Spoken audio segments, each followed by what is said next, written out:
नमस्कार, यूपी की खबरों में आपका स्वागत है। मैं हूं आपके साथ सुरभि राजपूत। अब सीधा रुख करते हैं खबरों की ओर। लखनऊ में डिप्टी सीएम ब्रजेश पाठक ने प्रेस कॉन्फ्रेंस की। उन्होंने कांग्रेस की भारत जोड़ो यात्रा को लेकर निशाना साधा। डिप्टी सीएम ने कहा कि जो लोग भारत जोड़ो यात्रा कर रहे हैं उनका संबंध केरल में बीफ पार्टी व लोग के साथ है। साथ ही साथ आपको बता दें कि तमिलनाडु में भारत को गाली देने वालों के साथ भी है, ये उन्होंने कहा है। उन्होंने कहा कि राहुल गांधी की यात्रा उत्तर प्रदेश को छूते हुए जा रही है। उनकी यात्रा सिर्फ सांकेतिक यात्रा है, इस यात्रा का कोई मतलब नहीं है। ब्रजेश पाठक ने कहा कि लोकसभा के आम चुनाव में केरल चले गए थे और साथ ही उन्होंने ये भी कहा है कि कांग्रेस टुकड़े टुकड़े गैंग के साथ खड़े होने का काम करती है।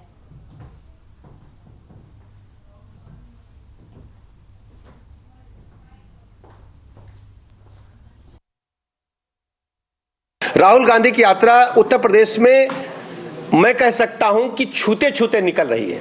उत्तर प्रदेश में आने की उन्होंने उत्तर प्रदेश की जनता से दुराव होने के कारण, क्योंकि उत्तर प्रदेश को छोड़ करके वो लोकसभा के आम चुनाव में केरल चले गए थे, तो उन्होंने उत्तर प्रदेश की जनता को इस बार भी निराश किया है।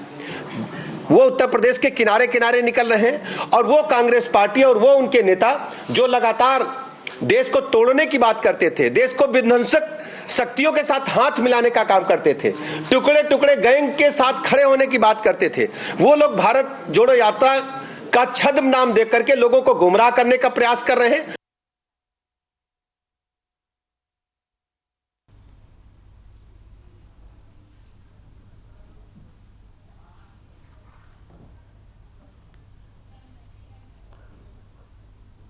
तो इस बीच हमीरपुर से एक बड़ी खबर सामने आ रही है। ओवरलोड ट्रकों पर कार्रवाई की गई। जिला प्रशासन ने 18 ट्रकों पर यह कार्रवाई की है। साथ ही साथ 6 ट्रक मालिकों पर भी अनिज अधिनियम के तहत कार्रवाई की गई। ओवरलोड वाहनों को किया गया है सीज। बड़ी जानकारी इस वक्त की हम आपको बता रहे हैं। 891 वाहनों पर जिला प्रशासन कर चुका है कार्रवाई। प्रशासन ने कार्रवाई कर वसूला 4 करोड़ 55 लाख का जुर्माना। बड़ी जानकारी इस वक्त की आपकी टीवी स्क्रीन पर,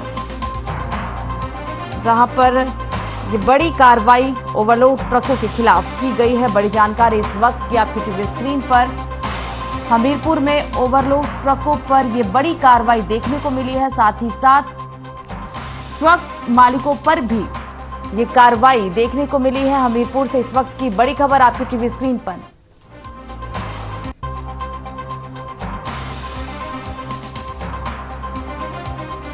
तो आपको बता दें कि ये बड़ी कार्रवाई देखने को मिली है। हम आपको ये तस्वीरें दिखा रहे हैं जहां पर इस कार्रवाई को अंजाम दिया गया। ओवरलोड ट्रकों पर प्रशासन ने बड़ी कार्रवाई की है। साथ ही साथ 18 ट्रकों पर यह बड़ी कार्रवाई यहां की गई है।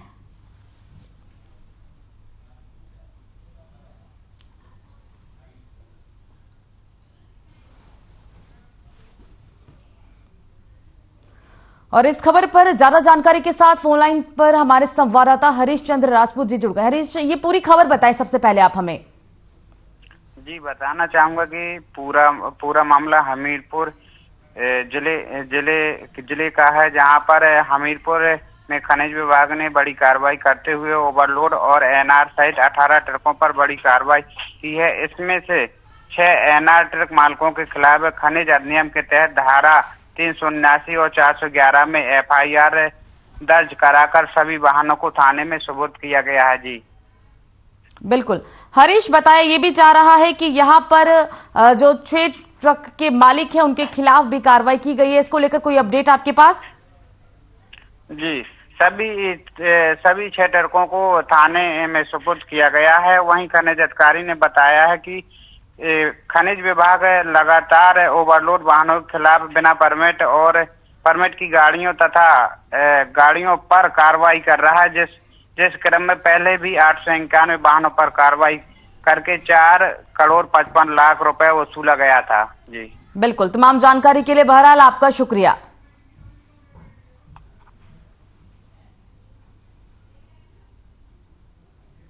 तो लखनऊ के दुबग्गा थाना क्षेत्र में धोखाधड़ी का ताजा मामला सामने आया है, जहां राजेंद्र नामक व्यक्ति से कंपनी में पार्टनरशिप दिलाने के नाम पर लाखों की धोखाधड़ी की गई है। आपको बता दें कि लखनऊ में एक व्यक्ति राजेंद्र प्रसाद से जावेद और उसके साथी ने मिलकर एक प्रॉपर्टी कंपनी खोली, जिसमें पार्टनर बनने को कहा और उनसे जमीन की रजिस्ट्री भी करा ली।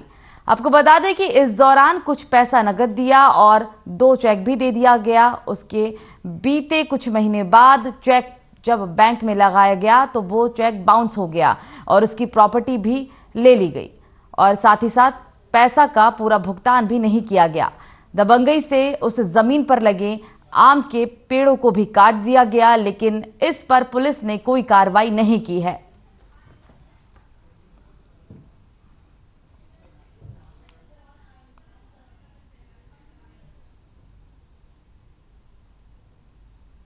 चतरा में हमने जमीन बेची थी अपनी जी।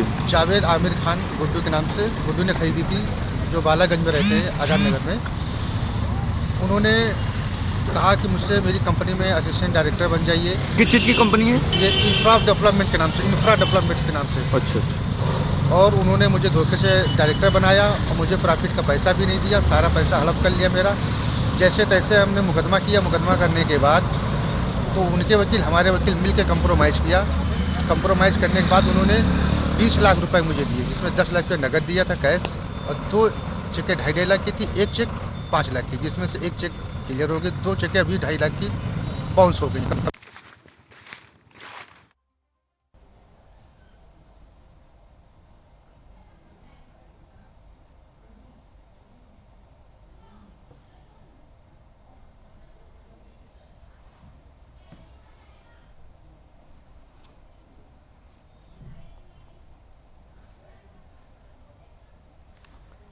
और इस खबर पर ज्यादा जानकारी के साथ फोन लाइन पर हमारे संवाददाता प्रद्युम्न दीक्षित जुड़ गए हैं। प्रद्युम्न, पूरा ये मामला बताएं सबसे पहले तो। जी बिल्कुल सुरभि जी, मैं आपको बताना चाहूंगा कि ये ताजा मामला राजधानी लखनऊ के दुबग्गा थाना क्षेत्र का है। यहाँ पे एक राजेंद्र प्रसाद नाम का एक व्यक्ति है, जिनसे जावेद व उनके साथी मिलकर के एक प्रॉपर्टी कंपनी खोली थी, जिसमें उनको पार्टनरशिप दिलाने के नाम पे जो राजेंद्र प्रसाद हैं उनसे उनकी जमीन व कुछ नगद रुपए भी लिए। और उसके बाद जी सुरभि जी बिल्कुल बताना चाहेंगे कि उसके बाद जब ये मामला धीरे धीरे आगे बढ़ता गया और उनको धोखाधड़ी के शिकार में धीरे धीरे फंसाते गए। प्रद्युम्न, यहाँ पर एक बात और सामने निकल कर आ रही है कि पुलिस वालों ने कार्रवाई नहीं की है। पुलिस की तरफ से कुछ भी सपोर्ट जो पीड़ित पक्ष थे उनको नहीं दिया गया। क्या कहना है इसको लेकर प्रशासन का? जी बिल्कुल सुरभि जी, ये जो राजेंद्र प्रसाद हैं, इन्होंने जब दुबग्गा थाने पे तहरीर दी गई तो वो तहरीर को धीरे से जो यहाँ की चौकी लगती है, जहाँ का ये पूरी घटना है, वहाँ पे जो चौकी लगती है, वंदे चौकी आती है, वो चौकी इंचार्ज भी उल्टा उन्हीं पीड़ित को, जो राजेंद्र प्रसाद है, उन्हीं को डराते धमकाते हुए कहा कि ये पुराना मामला हो गया है और इस पर किसी भी प्रकार की कार्रवाई नहीं की जा सकती है और ये मेरे हाथ में नहीं है। बिल्कुल, तो मामला पुराना हो चुका है और ये बोलकर पुलिस की तरफ से कोई भी कार्रवाई नहीं की गई है। फिलहाल प्रद्युम्न, तमाम जानकारी साझा करने के लिए आपका शुक्रिया। तो इस बीच एक बड़ी खबर सामने आ रही है बुलंदशहर से। बड़ी खबर आपको बता रहे हैं, अब्दुल हकीम के घर पर आईटी की रेड। बड़ी जानकारी काफी देर से चल रही है। ये रेड दिल्ली से पहुंची आईटी टीमों ने की है छापेमार कार्रवाई। अब्दुल हकीम का दामाद है बड़ा कारोबारी। बड़ी जानकारी इस वक्त की, मुंबई में चलाता है मीट का कारोबार। बड़ी खबर इस वक्त की हम आपको बुलंदशहर से बता रहे हैं। आईटी की रेड की खबर सामने आ रही है। आपको बता दें कि ये आईटी की रेड की खबर इस वक्त हम आपको बड़ी जानकारी बता रहे हैं और इस पूरे मामले को लेकर कई खुलासे हो सकते हैं। काफी देर तक इस कार्रवाई को अंजाम दिया गया, छापेमार कार्रवाई को अंजाम दिया जा रहा है। बड़ी जानकारी इस वक्त की आपकी टीवी स्क्रीन पर। बड़ी खबर, जहां ये तस्वीरें भी हम आपको दिखा रहे हैं, जहां पर पुलिस प्रशासन की भी मुस्तैदी की गई है और आईटी की रेड है। काफी देर तक छापेमार कार्रवाई की जा रही है। हालांकि इस कार्रवाई के बाद कई तरह के खुलासे भी हो सकते हैं। ये बड़ी जानकारी बुलंदशहर से आपकी टीवी स्क्रीन पर।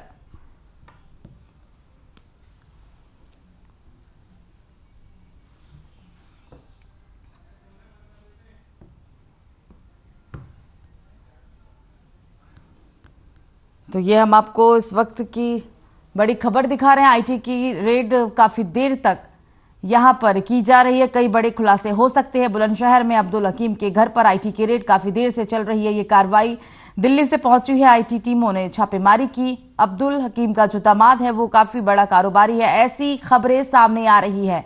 और साथ ही साथ आपको बता दें कि मुंबई में मीट का कारोबार भी चलाता है और दिल्ली से पहुंची आईटी टीमों ने इस पे छापेमार कार्रवाई की।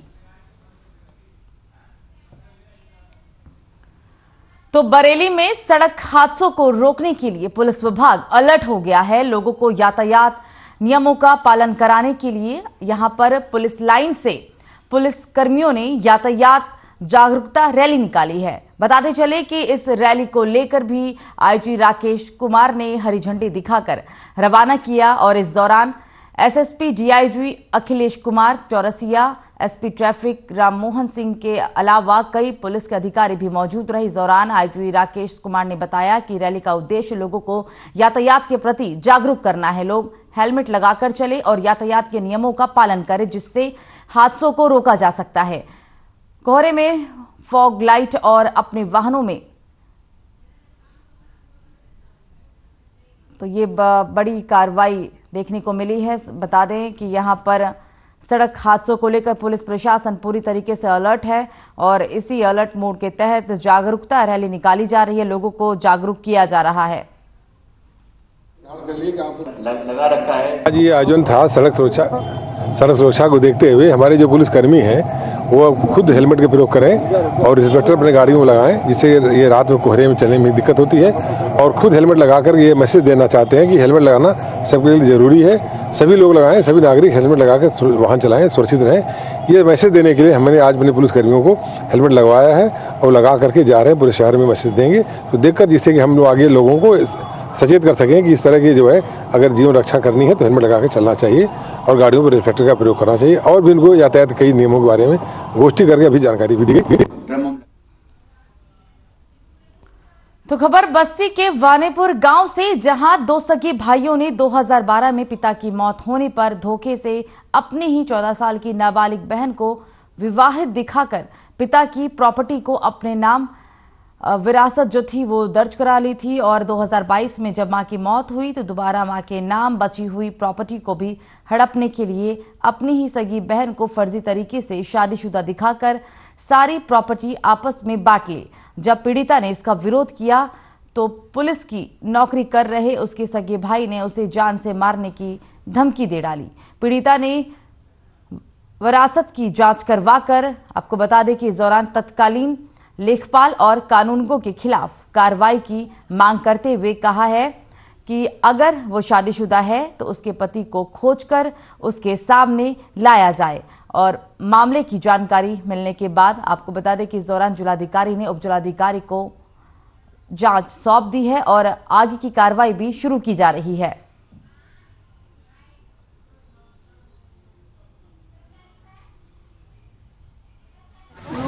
परिवार की नकल में शादीशुदा दिखा दी है। उसके बाद सारी संपत्ति अपने नाम करवा रहे हैं और मेरी कहीं सुनवाई नहीं हो रही है और मेरी शादी नहीं हुई है।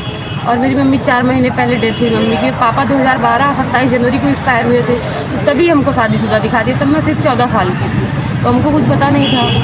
इसलिए हम डीएम मैम के पास कई बार आए, लेकिन डीएम मैम पर्सनली मिली नहीं। सीआरओ साहब और एसपी साहब मिलते हैं, फिर यहाँ से जाते हैं ब्लॉक पे सेक्रेटरी साहब और बीडीओ साहब सुनते ही नहीं है, कहते हैं जाओ यहाँ कुछ है ही नहीं। तो इस बीच आपको बाराबंकी से एक बड़ी खबर बता रहे हैं। जहांगीराबाद पुलिस को बड़ी सफलता हाथ लगी है। 2 शातिर नशा तस्करों को यहां गिरफ्तार किया गया। तस्करों के कब्जे से 5 किलो मॉर्फिन बरामद की गई है और मॉर्फिन की अंतर्राष्ट्रीय कीमत जो है वो 5 करोड़ लगभग बताई जा रही है। बड़ी जानकारी इस वक्त की बाराबंकी से आपकी टीवी स्क्रीन पर, जहां बड़ी कार्रवाई देखने को मिली है। बड़ी जानकारी इस वक्त की आपकी टीवी स्क्रीन पर बाराबंकी से 2 तस्करों को भी पुलिस के द्वारा गिरफ्तार किया गया है। पुलिस को बड़ी सफलता हाथ लगी है बाराबंकी में और जो कुल इसकी कीमत है वो अंतर्राष्ट्रीय बाजार में तकरीबन 5 करोड़ रुपए की आकी जा रही है। बड़ी जानकारी इस वक्त की हम आपको बाराबंकी से बता रहे हैं। पुलिस को बड़ी सफलता हाथ लगी है। शातिर नशा तस्करों को पुलिस ने गिरफ्तार किया और तस्करों के कब्जे से भारी मात्रा में इस नशीले पदार्थ को बरामद किया गया है। पुलिस को यह बड़ी सफलता हाथ लगी है। तो मिली है, इसकी तौल कराने पे करीब 5 किलो आया है और इसकी अंतर्राष्ट्रीय मार्केट में कीमत करीब 5 करोड़ आंकी गई है।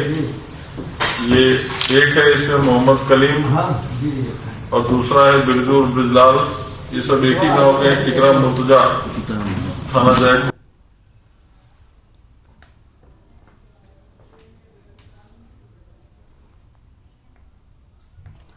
तो हमीरपुर जिले में चंदन तस्कर गिरोह का आतंक लगातार जारी है। बता दें कि चौथी बार चंदन के पेड़ काटकर चोरी करने की कोशिश की गई है। मामला ये सदर कोतवाली क्षेत्र के सी महेश्वर मंदिर परिसर का है, जहां पर चंदन के एक पेड़ को काटने की कोशिश की गई, लेकिन आवाज सुनकर दुकानदार ने शोर मचा दिया, जिसके बाद मौके से चंदन तस्कर फरार हो गए।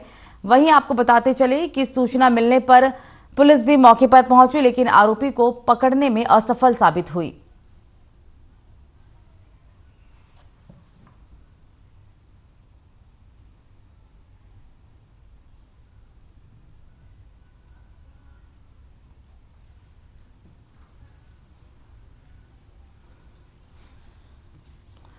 तो खबर जालौन से, जहां उरई में लूट की घटना का खुलासा करते हुए पुलिस अधीक्षक के द्वारा रवि कुमार ने प्रेस कॉन्फ्रेंस करते हुए बताया है कि सर्विलांस की संयुक्त टीम ने मामले में कार्रवाई करते हुए 5 आरोपियों को गिरफ्तार किया है।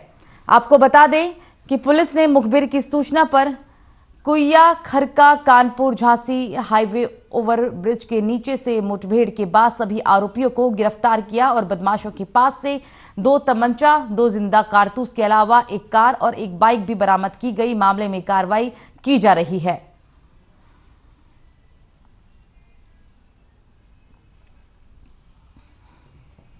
देखिए, ये कोतवाली पुलिस और एसओजी सर्विलांस की टीम ने कुल 5 अभियुक्तों की पुलिस मुठभेड़ के बाद गिरफ्तारी की है। इनकी गिरफ्तारी कुइया खड़का कानपुर झांसी हाईवे के पास से ओवरब्रिज के नीचे से पुलिस मुठभेड़ के बाद गिरफ्तारी की गई है। और इन 5 अभियुक्तों की गिरफ्तारी के बाद जो पूछताछ हुई है, जो जानकारी प्राप्त हुई है, उसके अनुसार इन लोगों ने घटना जो कालपी मिनौरा में एक 457-380 का मुकदमा हुआ था, 13 दिसंबर को एक एफआईआर लिखी गई थी, जिसमें घर के अंदर में नकबजनी करते हुए उन्होंने चोरी की थी। तो उसी घटना का अनावरण हुआ है। ये लोग जब पकड़े गए तो उस समय ये लोग आपराधिक साजिश कर रहे थे और फिर से किसी चोरी या लूट के प्रयास में थे।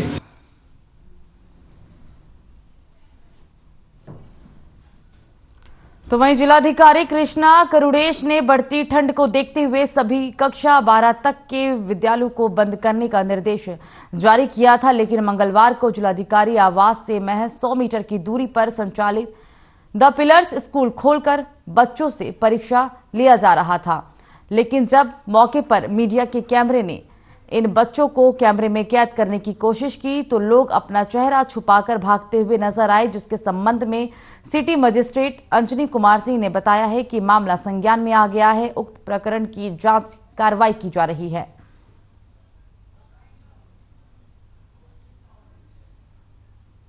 उल्लंघन है सर, उल्लंघन है, लेकिन सर इसमें अपरिहार्य कारणों से कुछ चीज़ें आप बैलेंस भी तो करना चाहिए। सीबीएसई बोर्ड का प्रो बोर्ड एग्जामिनेशन चल रहा, लास्ट पेपर था इंग्लिश का, इसके बाद कल से बच्चे नहीं दिखेंगे और रात में मैसेज आया तब तक बच्चे तैयार होकर अपना वो कर चुके थे।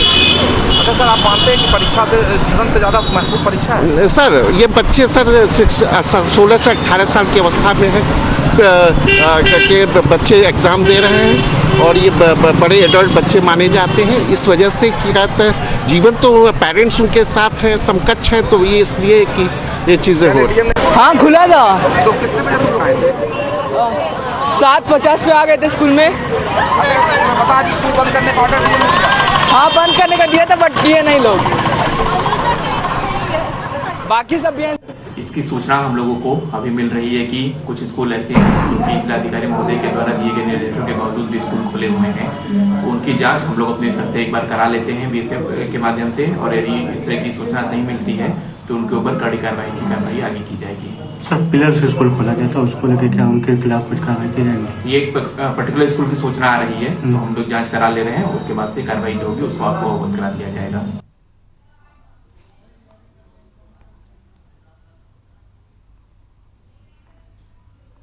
तो सपा के राष्ट्रीय अध्यक्ष अखिलेश यादव मैनपुरी में एक सभा को संबोधित करने के लिए पहुंचे। आपको बता दें कि मैनपुरी में धन्यवाद सभा करने पहुंचे सपा के राष्ट्रीय अध्यक्ष अखिलेश यादव ने किसानों की फसलों में गौवंश द्वारा नुकसान को लेकर कहा कि इस सभा का नाम हम लोग धन्यवाद सभा ना करके सांड भगाओ सभा करते तो ज्यादा अच्छा रहता। ये सांड भगाओ किसान बचाओ खेती बचाओ आंदोलन कहीं ना कहीं छेड़ना पड़ेगा। उन्होंने कहा कि अभी जानकारी मिली कि पार्टी के पूर्व विधायक दीपक यादव के घर की कुर्की कर दी गई। पहले झूठे मुकदमे लगाए, उसके बाद उनके साथ ये अन्याय। अधिकारी दबाव में काम कर रहे हैं, अगर झूठा फंसाकर कार्रवाई की जाएगी तो समय आने पर बीजेपी के लोग भी इसी तरह इसी चक्र में फंस जाएंगे। जो अधिकारी आज सपा को परेशान कर रहे हैं, कल हो सकता है कि बीजेपी को वही अधिकारी परेशान करें।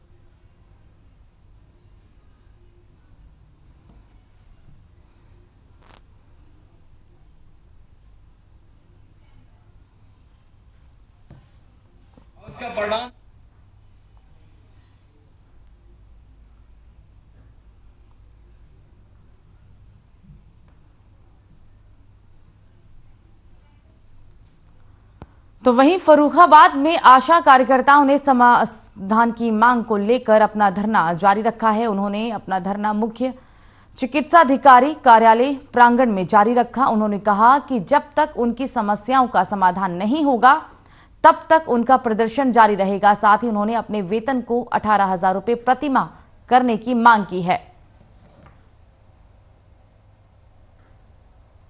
18,000 रुपए वेतन किया जाए। अगर हमारे लोगों की मृत्यु हो जाती है किसी तरह से तो हमारे परिवार के सदस्य को नौकरी दी जाए। उसके बाद में हमारा 10 लाख का बीमा हमारे परिवार को दिया जाए। मेरी मृत्यु हो जाती है तो ठीक है, और हमारे परिवार में कोई भी बीमार होता है सदस्य तो उसका इलाज सरकार कराए। ये सब मेरी मांगे हैं। 6 दिन हो गए, कोई सुनने आया? कोई नहीं सुनने आया। सीएम आए थे, उन्होंने क्या तो ऐसे 20 बार आ चुके हैं, कुछ नहीं हुआ।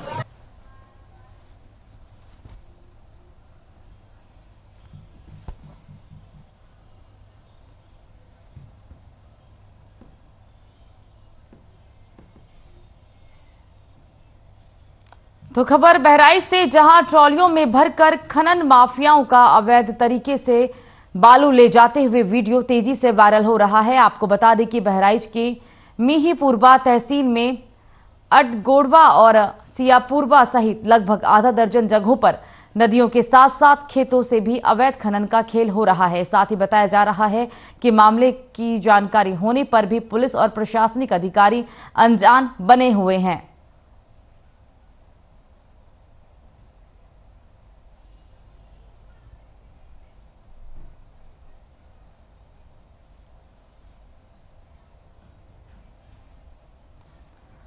तो मथुरा के यमुना में नालों का बहाव कई दिनों से जारी है, जिसकी वजह से यमुना की स्थिति भयानक हो गई है। यमुना की ऐसी हालत होने से वहां स्नान करने वाले श्रद्धालु भी अब घबरा गए हैं। तो वहीं दूसरी ओर यमुना में गंदगी के कारण मछलियों ने भी दम तोड़ना शुरू कर दिया है। आपको बता दें कि तमाम श्रद्धालुओं के साथ साथ तीर्थ पुरोहित भी इस समस्या से अधिकारियों को अवगत करा चुके हैं, लेकिन अधिकारियों के कानों पर इसका कोई असर नहीं हो रहा।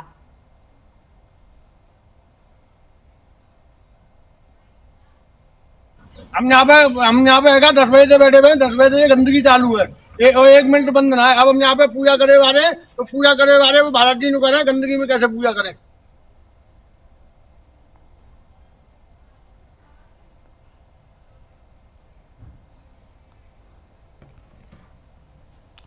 तो वहीं राजधानी लखनऊ में मंडलायुक्त डॉक्टर रोशन जैकब ने आज अमीरुद्दौला लाइब्रेरी कैंपस का औचक निरीक्षण किया। उन्होंने अमीरुद्दौला लाइब्रेरी में स्मार्ट सिटी द्वारा करवाए जा रहे कार्यों का जायजा लिया। इस दौरान उन्होंने निर्देश देते हुए कहा है कि कराए जा रहे कार्यों में विशेष रूप से गुणवत्ता का ध्यान रखा जाए।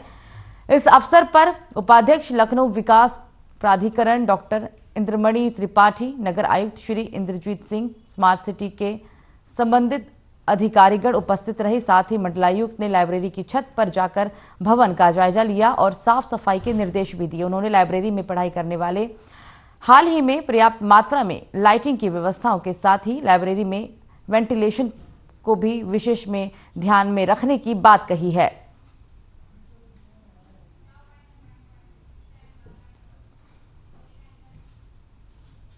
तो यूपी की खबरों में फिलहाल मुझे दीजिए इजाजत। नमस्कार।